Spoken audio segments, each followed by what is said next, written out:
오늘 우리에게 주신 하나님의 말씀 보도록 하겠습니다. 민수기 7장 60절에서 83절까지의 말씀입니다. 생명의 성가 7월 22일 목요일 말씀 베냐민, 단, 아셀, 납달리 지휘관의 헌물 함께 읽겠습니다. 아홉째 날에는 베냐민 자손의 지휘관 기드오니의 아들 아비단의 선물을 드렸으니 그의 헌물도 성소의 세겔로 130세겔 무게의 은쟁반 하나와 70세겔 무게의 은발이 하나라.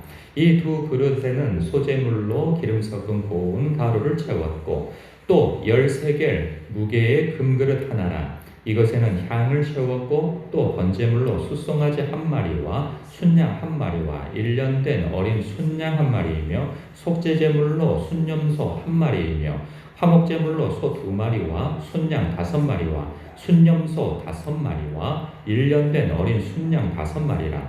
이는 기드오니의 아들 아비단의 헌물이었더라. 열째 날에는 단 자손의 지휘관 암미사대의 아들 아히에셀이 헌물을 드렸으니 그의 헌물도 성소의 세겔로 130세겔 무게의 은쟁반 하나와 70세겔 무게의 은발이 하나라. 이 두 그릇에는 소재물로 기름 섞은 고운 가루를 채웠고 또 10세겔 무게의 금그릇 하나라. 이것에는 향을 채웠고 또 번제물로 숫송아지 한 마리와 순양 한 마리와 1년 된 어린 순양 한 마리이며 속제물로 순염소 한 마리이며 화목제물로 소 2마리와 순양 5마리와 순염소 5마리와 1년 된 어린 순양 5마리라.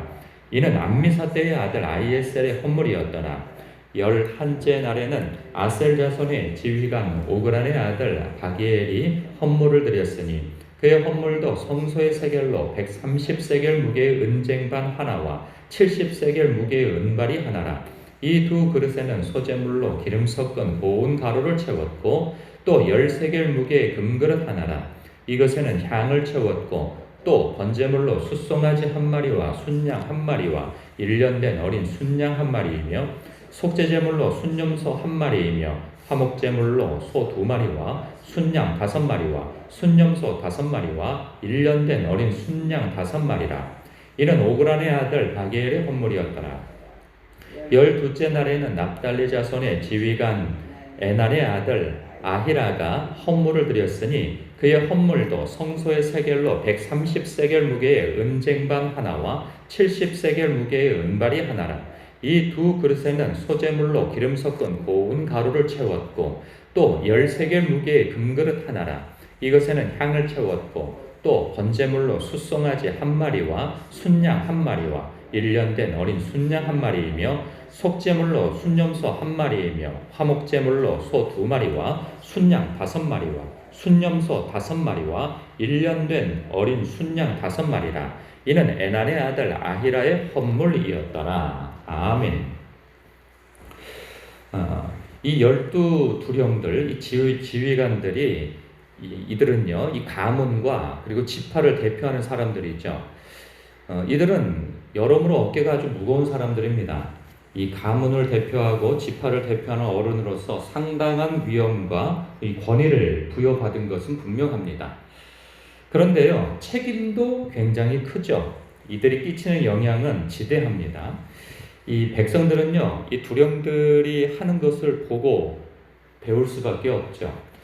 하나님께서 율법을 제정하셨으나 그 율법은 기록되어져 있는 거거든요. 근데 생각해 보십시오. 이때 한 250에서 300만 정도 되는 사람들이 노예의 삶을 살았던 사람들이 착실하게 공부를 하고 글을 익혔을까요? 그렇지 못하죠. 이들은 글을 모릅니다. 그래서 무슨 오늘날처럼 전단지를 써서 혹은 책을 내서 혹은 유튜브가 있는 것도 아니고 메시지가 있는 것도 아니고 이들을 교육할 수 있는 방법은 눈으로 보고 말로 하는 것밖에 할 방법이 없어요.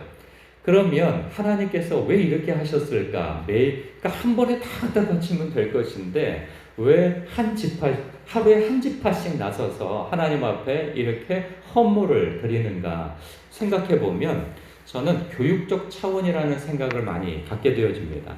왜냐하면 자신의 그 지파와 그리고 가문을 대표하는 두령들이 하나님 앞에 그 날 정해진 날에 예물을 하나님 앞에 바치죠. 그러면 사람들은 막사 안에서 그냥 다 무관심하게 있을까요? 그렇지 않죠. 자기 계열의 지도자가 배정되어진 그 날에는 전날부터 혹은 그 이전부터 그것을 함께 준비하는 거죠.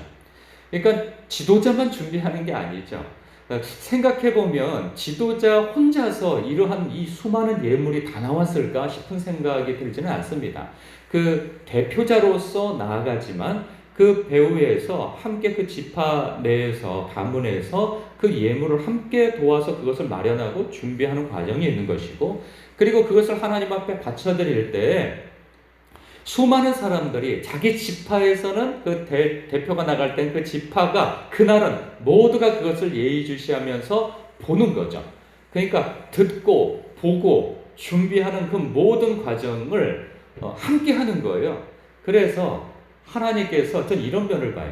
하나님께서 교육적 차원에서도 이렇게 하셨다 하는 생각이 든단 말이죠. 그런 부분에 있어서 이 두령들은 그들이 하는 행동, 태도, 이 모든 것들이 다 교육이 되는 거예요.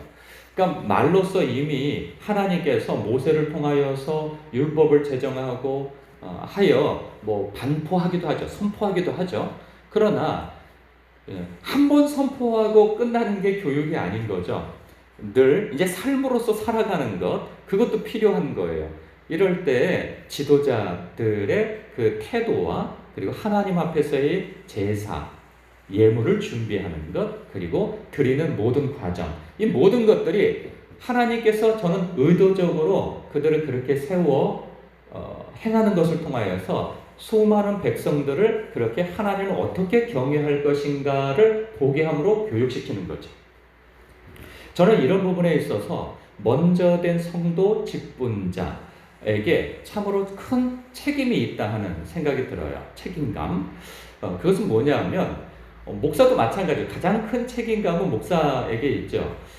왜냐하면 성도들은 목사의 일거수일투족을 다 볼 수밖에 없어요. 그러니까 말하는 거, 행동하는 거, 먹는 거, 옷 입는 거, 이 모든 것들에 있어서 목사님은 우리와 달라. 그리고 하나님과 좀 더 친밀하고 가까운 관계에서 우리에게 모범이 되어지는 삶을 보여주기를 다 원하죠. 다 원해요. 그래서 어찌 보면 목사는 공인이라는 생각이 들어요. 왜냐하면 어디서 볼지 모르거든요. 그러니까 차도 마찬가지예요. 그 예수본교회 차가 딱 붙어 있으니까 어디 가서 일탈을 못 하는 거예요. 이 차를 가지고. 그 뭐 하다못해 뭐 불법 유턴을 할 수 있는 것도 아니고, 하다못해 아무도 안 본다고 해서 이 차를 가지고 뭐 어떻게 할 수가 없어요. 그러니까는 뭐 소소한 뭐 신호 위반이라든가 이런 것들 말이죠. 그러니까 실수로 하더라도 사람들은 눈이 어디로부터 먼저 가냐면 차에 써져 있는 글씨를 본단 말이죠. 그런 것처럼 그럴 때 사람들은 아니 저희 교회 다니는 뭐 이렇게 되고 교회차 누가 운전하겠어요? 목사님이 운전하겠죠. 그러니까 이제 같이 싸잡아서 욕을 하게 되어지고, 또 우리 교회 이름이 예수 본교회이잖아요. 전 뭐 예수 본을 따른다고 하는 게 뭐 저렇게 뭐 하면서 좋지 않은 말들을 할 수가 있게 되어지는 거죠. 그러니까 마치 쇼윈도우에 세워진 그러한 마네킹처럼 사람들은 지나가면서 다 쳐다보게 되어지는 거예요. 일거수일투족. 그런데 목사만 그러느냐? 그렇지 않아요. 직분자분들도 그래요. 먼저 되진 분들에 대해서 나중된 성도들은, 또 연약한 성도들은 볼 수밖에 없는 거죠. 자기는 그렇게 살지 못하더라도 먼저 된 사람들은 어떻게 하나님을 예배하고, 그리고 어떻게 태도하며, 사람들과의 관계에서는 어떠하며, 그리고 세상에서 일터에서 어떠한 태도와 자세로 그리고 가치관으로 일하는가, 사람을 대하는가, 이 모든 것들에 대해서 예의주시합니다. 그러니까 여간 피곤한 게 아니라 말이죠. 여간 피곤한 게 아니에요. 그러면 직분자만 그렇습니까? 그렇지 않아요. 교회를 하루를 나왔다 하더라도 다른 사람들은 교인인 줄 알아요. 하루를 나왔든 뭐 한 달을 나왔든. 사람들은 핑계하죠. 아유, 저는 아직 믿음이 없어서요. 이런 핑계를 두면서 자신이 그런 어떤 책임에서 자유로울 것이라는 생각을 하는데, 그렇지 않아요. 믿지 않는 사람들은 뭐 며칠을 나왔든 몇 달을 나왔든 몇 년을 나왔든 이 사람은 그냥 교인이고 기독교인인 거예요. 그랬을 때 그 사람의 언행을 바라보면서 만약에 좋은 일이라고 한다면 역시 교회 다니는 사람은 달라 하겠지만 그런 일은 별로 일어나지 않습니다. 사람들은 다 부정적인 것을 찾으려고 하죠. 즉 교회 다니는 것들은 뭐 하면서 예수쟁이들은 이제 이런 시각으로 바라본단 말이죠. 그래서 우리는 주님께서 세상의 빛이라고 말씀하신 데에는 그런 이유가 있습니다. 세상의 이 동네가 숨기지를 못한다고 하잖아요. 우리가 빛이기 때문에 여러분 어둠 속, 낮이든 뭐 밤이든 간에 산 속에 숨겨져 있는 그 집은 찾을 수가 없어요. 보이지가 않아요. 멀리서. 당연히 안 보이죠. 가려져 있으니까. 그런데 어둠 속에서 찾을 수 있는 방법이 있는데 그건 뭐냐? 불 켜진 데는 거예요. 불 켜져 있으면 아무리 짙은 어둠 속에 가려져 있는, 숲 속에 가려져 있는 집이라 할지라도 거기에 등불이 있으면 그냥 멀리서도 야 저기 민가가 있구나 이런 생각이 든단 말이죠. 감출 수가 없어요. 그런 것처럼 나는 감추어져 있는지 몰라도 사람들은 안단 말이죠. 어떻게 아는지 모르지만 당신 교회 다녀요?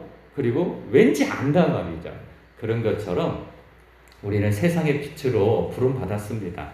그러하기에 뭐 목사로부터 비롯해서 모든 성도님들은 자신의 삶에 책임질 수 있는, 그렇다고 율법주의적 삶을 살라는 것은 아니고 자기의 삶을 돌아볼 필요는 있다는 거죠. 누군가는 나를 꼭 지켜본다 하는 사실 앞에 말이에요. 그래서 야고보서에서도 그런 말씀을 하죠. 아무나 누구나 다 선생 되지 말라. 왜? 더 큰 심판이 있기 때문이라는 거예요. 우리의 말과 행실, 태도 그 모든 면에 있어서 말이죠. 그렇다면 우리는 무엇을, 우리 같은 목사인 저, 그리고 직분자들, 그리고 여러분들은 누구를 바라보며 신앙생활 해야 하겠습니까?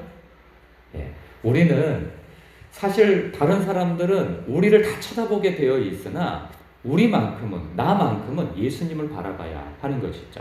사람들은 잘 모르니까 사람을 쳐다보게 되어 있어요. 그것을 못하게 할 수는 없어요. 사람 보고 시험 당하지 말라고. 그런 말은 할 수 있어도 사실은 우리가 그것을 말한다고 그 사람들이 사람이 안 보이는 게 아니죠.